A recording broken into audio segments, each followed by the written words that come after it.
Hello, everyone. I'm Al Grego, and this is the Yes We Are Open podcast.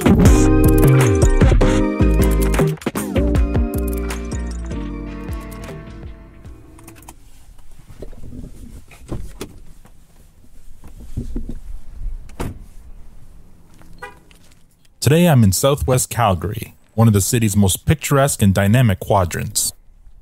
Known for its scenic views of the Rocky Mountains, many parks, golf courses, trails, and the Elbow River, southwest Calgary is a prime location for both residential living and outdoor activities such as skiing, golf, cycling, walking, and running, while enjoying the natural beauty of the area. It's also home to some of Calgary's top educational institutions and recreational facilities, including Mount Royal University and the Glenmore Reservoir. It's one of the more sought-after places to live and visit in Calgary. I parked Bigfoot at the Glenmore Reservoir, which is fed by the Elbow River and controlled by the Glenmore Dam. The reservoir is the primary source of Calgary's drinking water. I walked north from the reservoir across some train tracks. It's another unseasonably warm and sunny March day in Calgary. It's been like this all week during my visit. I walk along a path past a large parking lot to my right. To my left is a building that looks like an old-fashioned train station. There's a sign on the front that reads Railway Cafe. Past this building is a large public square with shops lining the north side. Beyond the square is a large building with a sign that reads Gasoline Alley, but I'm not headed there yet. Instead, I walk past the square to a building on the northeast corner with a clock tower. In this building are the offices of this week's subject, Heritage Park Historical Village.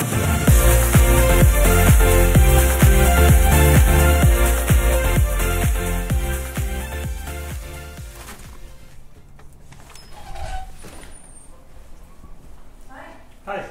It's you again. It's me again. Is the podcast on? Yes. Right. Is Dominic in?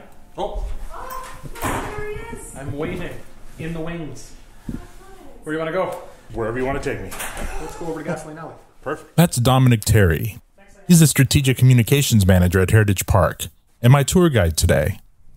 What a day. Oh, it's gorgeous. Moly. Yeah. It's the off-season, so the park isn't open, but I'm going to get a personal tour.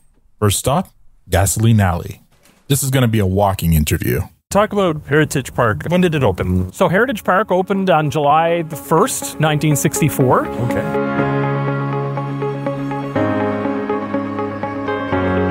So in the early 60s, late 50s, this tract of land, this 65-acre tract of land that the village sits on now, was designated as parkland. It surrounded the reservoir, the Calgary Reservoir. All of our drinking water is right next to the park.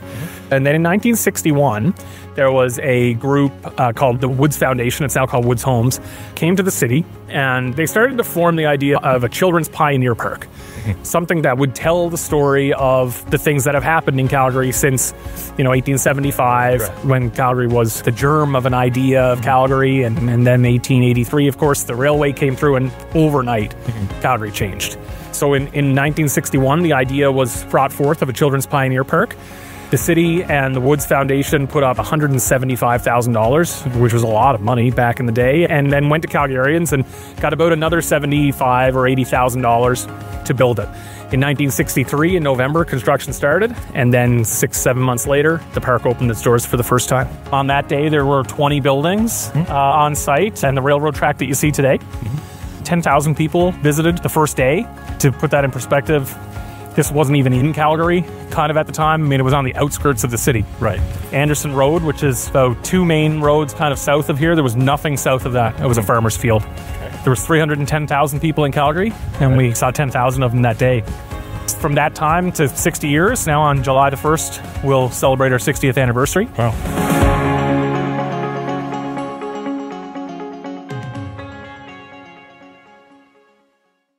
It expanded quite rapidly after that. By 1970, there were a number of buildings. Things had been moved around to make better use of the area. And that kind of thinking continued right up until, I guess, Famous Five House was built for our 50th anniversary in 2014. Okay. So that's the last structure that was built on the park, except for the one that doesn't look like any other building on the park, and that's called Innovation Crossing.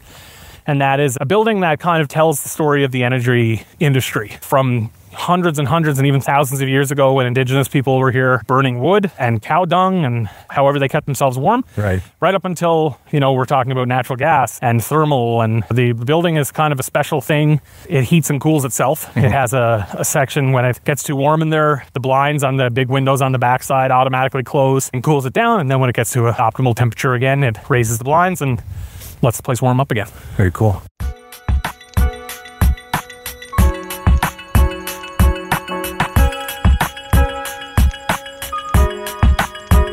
We have 183 historical structures on the park, the largest collection of historical buildings in Canada, possibly in North America. They house 55,000 artifacts in an open-air living history museum. Okay. So it's an actual museum. The only difference is from a regular museum like the Glenbow or the Natural History Museum in Vancouver or, the Museum of Civilization, all the interpreters that are in the museum are costumed. So we act out as if you're walking back into a 1910 prairies town, like you just stepped off a steam engine, which you can actually step off a steam engine here at the park. Different parts of the park take in different time periods. Sure. The settlement where we have our indigenous area and the fort and the Livingston House, that time period is like the 1860s. So super old. Southern Alberta, Calgary based. But then in the prairie town is 1910 and the Midway is the 1930s. One of the cool things about Living History Museum is a lot of the time the costuming is done here. So we do our own costuming. We have about 17,000 pieces of costume in our costume shop. So everybody from volunteers that help us out here, we have a cadre of 600 volunteers that help us throughout the year, to the 500 interpreters and retail people that come to the park to work in the summertime. They're all costumed by our costume shop. Does the city run the park or who runs it? So the park is run by the people that work at the park, the CEO and a board of directors. Okay. It's a nonprofit charity, so we have a foundation board as well, and we have the society board, which is the day-to-day running, interpretation, direction of the park, and then we have the foundation that holds our charity status. The city does give us an operating grant, and we lease this space from them. Right. Yeah. The first stop in my tour is the aforementioned Gasoline Alley. This place would be heaven for car buffs.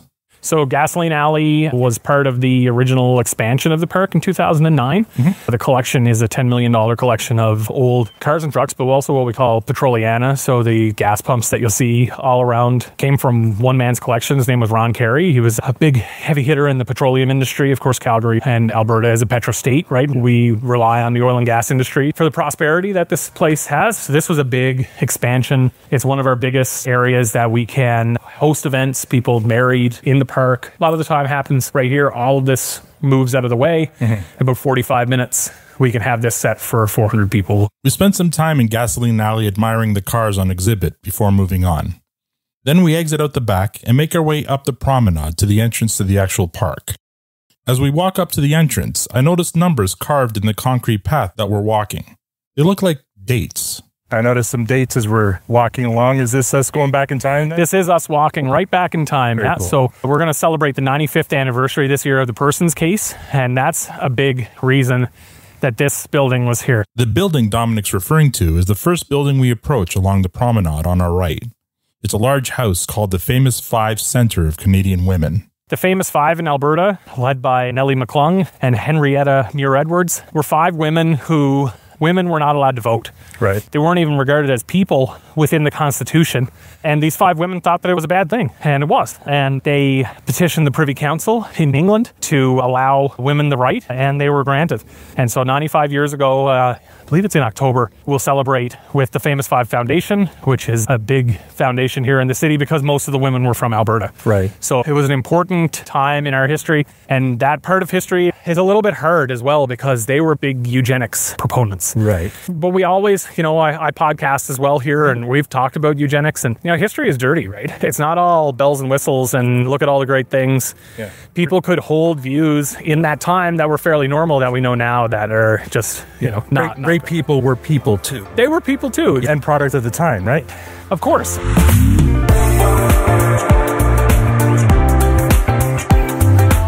The steam engine that you have here, talk about that a bit. Like, was that restored and brought here, or how did that work? Yeah, so our steam engines, 2023 and 2024, were built in the United States. After the war, they were used as like shunting engines that push things around different steam yards and that kind of thing in the States. They were sold to a guy in Vancouver who used them for a little while on a trunk railroad or his own kind of area that he had, and then sold to the park here in 1967. Those came. So a couple of years after. The track is original. It's 1.6 miles around the park and travels to every area around the park and serves 3 stations, Mindapore Station and Shepherd Station. Mindapore and Shepherd were both communities that were swallowed up by Calgary. The other station that's on the park here is called Lagan Station. And anybody who knows their Western Canadian history will know that Lagan was the stop that if you wanted to go to Lake Louise many moons ago, you would have got off at Lagan Station. The CPR owned that station, of course, and it was offered to the park for $1.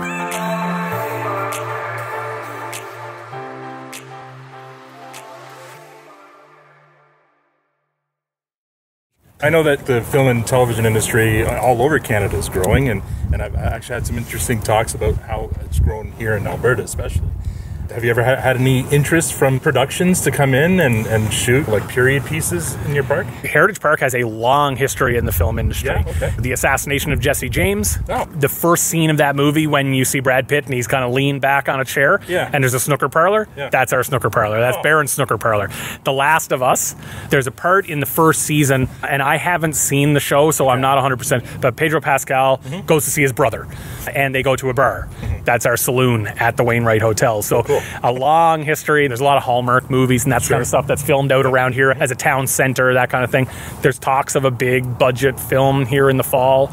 A lot of that goes to the government seeing that. There's a massive film industry here in Calgary, and the tax credit that's in place for the film industry has really put this place on blast for sure.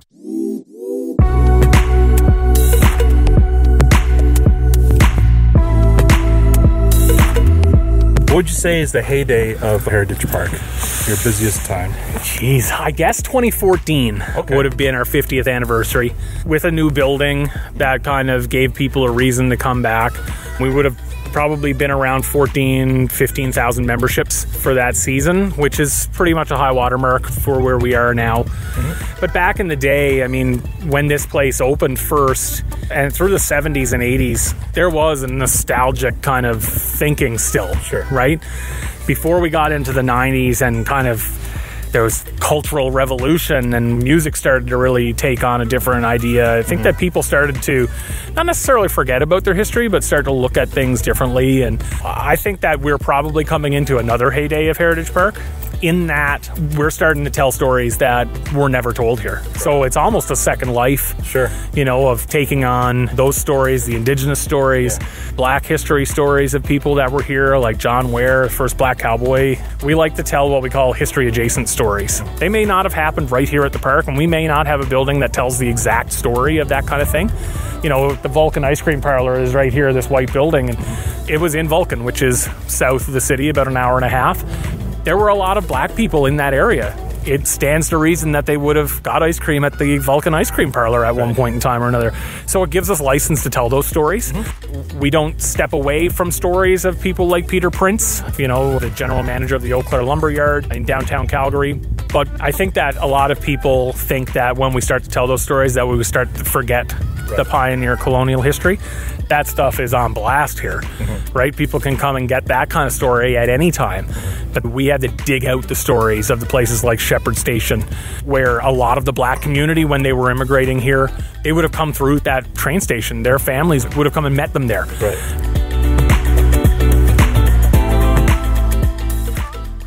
So your background is in journalism? Yeah, so I went to broadcasting school in Halifax, small little private school, and knew I wanted to do news, and came out. And when the Green Brand 680 News in Toronto started to really expand across the country, I was fortunate to get a job at News 95.7 in Halifax.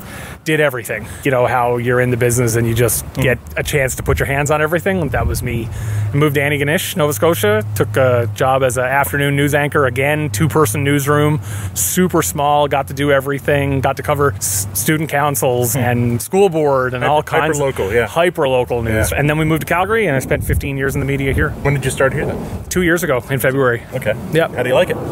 It's great. I did a lot of Canadian political history in university. So my background is really Canadian politics and political science and history. So this was a natural fit for me, to come here. And a lot of my job is media relations. And I come from that. I just took the pitches and now I give the pitches, right? So it's been a good journey so far, for sure.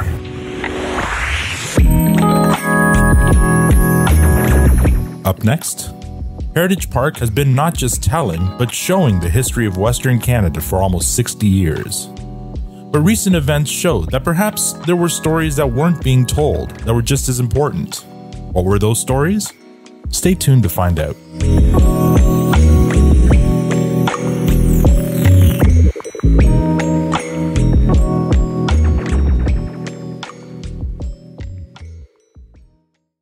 You're listening to Yes, We Are Open.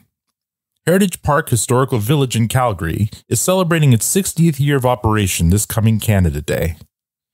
As we've learned this season, if you're in the tourism industry, you're at the mercy of many outside influences. In the case of Heritage Park, some of those influences came like ghosts from the past, changing the way they told their stories. How did they adjust? Let's find out. So what would you say would be the biggest struggle that you've encountered here maybe at Heritage Park? So when I came to Heritage Park, we were coming out of the pandemic. We were almost out. And that time before I got here, they had to figure out how to do different things because nobody could go into the exhibit. So the interpreters would stand outside the exhibit and try to interpret them from outside. Time ticketing came about as not having too many people, despite the fact that it's an open air museum. They just didn't want to have so many people packed in. So certainly that was a thing.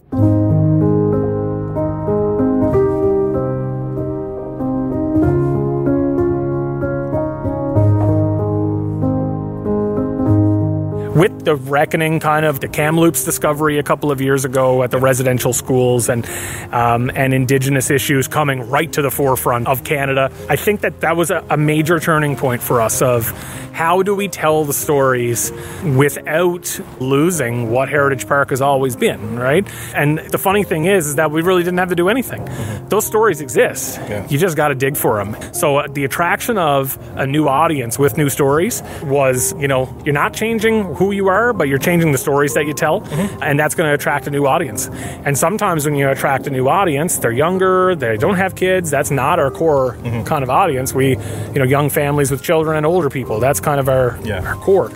So when you attract those younger audiences, they expect something. And when they don't see it, they tell you about it.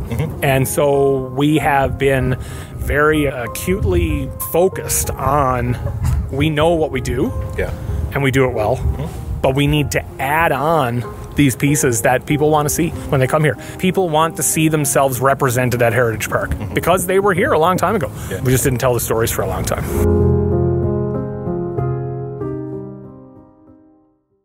What sorts of activities did you do to bring those people back after the lockdown and after the discoveries? I think one of the things that we did was we started our podcast when I came here first. And it was literally, we're not going to tell you about Peter Prince and the Thorpes and the people who you would have heard about, on the regular basis. We're going to tell you more about, Black history of people on the park and history adjacent stories. Like we talked about Harnam Singh Hari, one of the great hog farmers here. Heritage Drive runs right outside the park.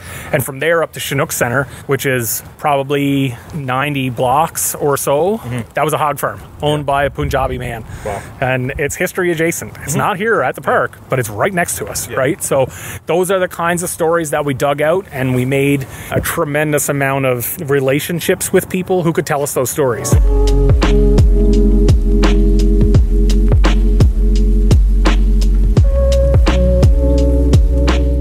And our next real big move now is we've always told Indigenous stories here, and there's always been a place for that, but there's so much to talk about. It's like if you've never heard about the Prairie Chicken Dance, which is a Blackfoot traditional dance, it's not the da-na-na-na-na-na, not that dance, right? Because that's what I thought when I heard weddings, too. Right, exactly.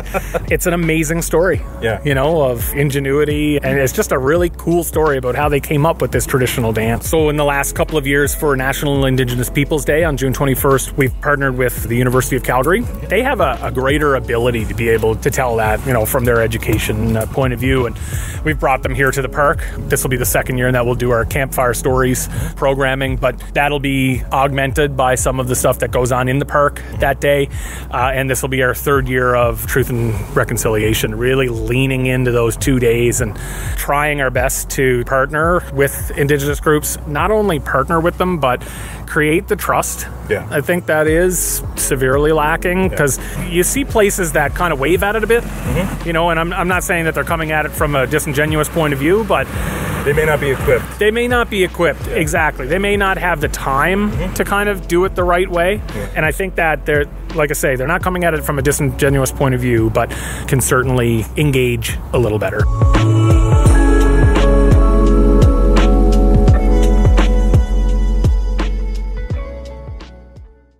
We're actually on the road on TRC this year to set a world record for the largest round dance ever. Oh, yeah? Yeah, so we have an Indigenous engagement advisor here. We have an Indigenous programming specialist. So they inform the way that we go, and we certainly want to have fun with the audience that come to see us. And that's just one of those things that we've thought about and have engaged with Guinness now to start working towards. Very cool.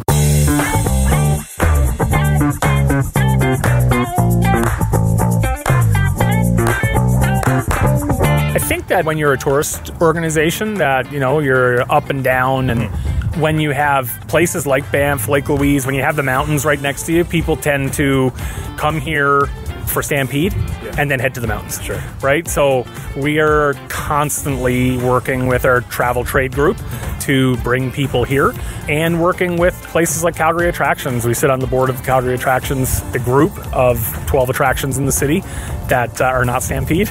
Right. It is the greatest outdoor show on earth. It's fantastic. Yeah. We're just trying to, hive off just a little bit of that every now and then. So as a tourist attraction, it's hard. It can be hard.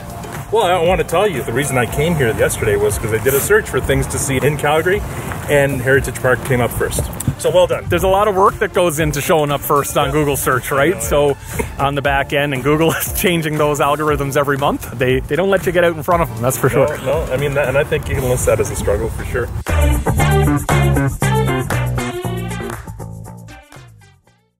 Coming up after the break, we find out what the future holds for Heritage Park Historical Village. Success in business doesn't come without moments of struggle. Moments when you had to face your challenges head on. As the proud partner of Canadian business, Moneris plays a critical role in empowering businesses with the payment processing tools they need to succeed. Together, we are building stronger businesses where business owners everywhere can stand up to their challenges without slowing down. Moneris, proud partner of Canadian business. Welcome back to Yes, We Were Open. It sounds like the new direction for Heritage Park Historical Village is opening them up to all sorts of new stories, and in turn, new patrons. But what about the future? How does a place that is all about the past look to the future? Let's find out. The future of Heritage Park. I mean, what are the plans? Are there plans for expansion? What does the future look like? So we are in the final stages of putting together our 20-year plan for Heritage Park. We feel like in our 60th year that this is a good time to release it and show people kind of what's going to happen here in the next little while. We are kind of stuck to the land that we're on. Sure. So, I mean, it's a big piece. You've got lots of room. There's room to move things around. There are plans. They do hinge on a lot of storytelling for sure. But I would say that in the next 6 months, we're going to be releasing that plan to the public. And we definitely went about it in a very thoughtful way. There's been a long history of plans that have been released in Calgary, and the surrounding communities of those places go, whoa, wait a second, hang on. We didn't know anything about this, right? So we were very diligent about talking to the people that surround us here in Eagle Ridge and making sure that our community, the board, the city, all of those people understand where we're going and that we're not going to lose the essence of what Heritage Park is. But I would imagine in 20 years this place is going to look pretty different than it looks right now. Now, as we stand here today, it's March 14th. Right now, you're closed for the season. When will you open?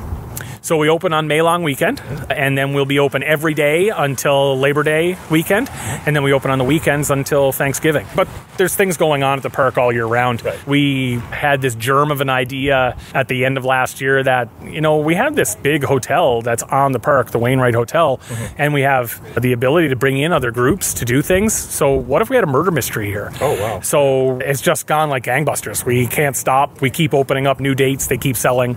Calgary's best ghost tour in the city. I mean, you cannot beat the ghost tour here. It's an hour and a half. We have special interpreters that go around and tell these stories. They've been telling them for years. We have Ghouls Night Out around the end of October for the little ones. Once Upon a Christmas, we do all kinds of programming in Gasoline Alley throughout the year, so there's always something to do at Heritage Park.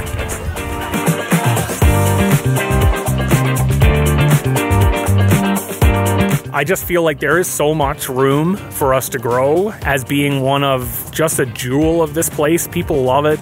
They come here. You see people who are so happy when they get here. Our birthday is on July 1st this year. We'll have probably 1,000 people lined up at the gate that morning, ready to come in, ready to have a great time, go to the Midway, ride the Moy on the train, and get an ice cream. There's so much room to grow here as we continue to diversify the stories and as we continue to help people see themselves represented at the park. It's just going to attract a new audience for us, and that keeps us going.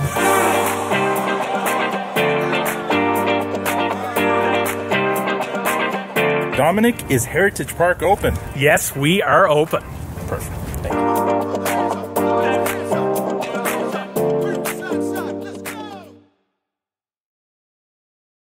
That's the story of Heritage Park Historical Village. Representation and adaptability. That's the lesson this week. I know Heritage Park isn't exactly a small business like the others I've featured, but I thought they were an interesting story worth telling, and we can still learn from their experience. They realized the need for different stories to be told that better represented everyone involved in the building of this country, and they adapted. They sought those other stories and built relationships with those who were best equipped to tell the stories. Now, in any business, it's important to get varying points of view. We all know that. This helps identify blind spots that might be limiting to your customer base. In this case, opening up to different stories has helped Heritage Park open up to more potential visitors. Now, I'm not a history expert, so I'll use Dominic's words here. History is dirty, and it's important to learn all parts of it, and that's why it's important for a place like Heritage Park to show all parts of it as well, so that we may have a better understanding of how we as a country came to be, and who the people responsible for building it were. This is my last story from Alberta this season. The last few will be back in Ontario, but I had a great time visiting Calgary, Banff, and Canmore. I can't wait to return with my family one day, and when I do, Heritage Park will definitely be a stop for us. Yes, We Were Open is a Moneris podcast production. I'd like to thank Dominic for taking the time to share the story of Heritage Park. You can learn more about Heritage Park Historical Village at heritagepark.ca. Follow them on Facebook, Instagram, X, TikTok, Pinterest, and LinkedIn at Heritage Park YYC. Please support this podcast by writing us a review on Apple Podcasts or rate us on Spotify or wherever you get your podcasts. If you're a Canadian small business owner or know of one with an interesting story of perseverance to tell, I'd love to help tell it. You can contact me at podcast@moneris.com. Tune in next week for another story of struggle and survival on the Yes, We Are Open podcast. I'm Al Grego. Thank you for listening.